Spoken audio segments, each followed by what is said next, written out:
Unajifanya wewe ni mwanaume watakuwa rafu. Nikwambie bali unafaa kuwa rafu.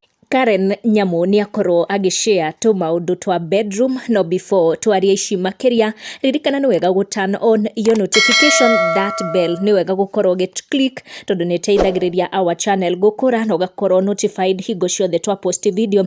Karen Nyamu o ringi ni akorwo agishare tu maundu turia we endete in the bedroom na korwo agishare o riria kwaragiria ciana cia university about arume kuhura atumia kana maundu maya makigie GBV na niho Karen akorwo akiuga ati wega arume kuhura atumia kana kumanyita kia hinya. Karen ake advice arume gutumira hinya ucio wao gukomania na atumia ao na njira iria yagiriire. Karen uria utetigagira kuheana tu maundu twigie muturire wake or her own opinion onekana gwitikira ati she enjoys riria mundurume wake agutumira hinya muingi in the bedroom. Meno niyo miario iyo Karen agikorwo akiaria yatiga andu na a lot of mixed reaction on the comment section kuona akwaragiriria ciana uria ciagiriire gukorwo ikiyegutania na maundu maya. Unajifanya wewe ni mwanaume watakuwa rafu. Nikwambie bali unafaa kuwa rafu.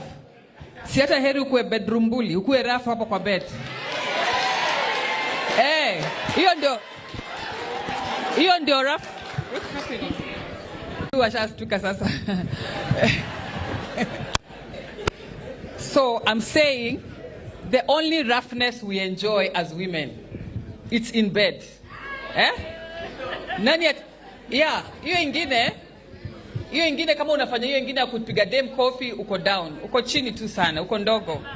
Sometimes we let Karen atweke tu Karen Nyamu ndiye mawoni maku ni mariko makege miario iyo agikorwo akiumukania tukorwo tugicamania down the comment section.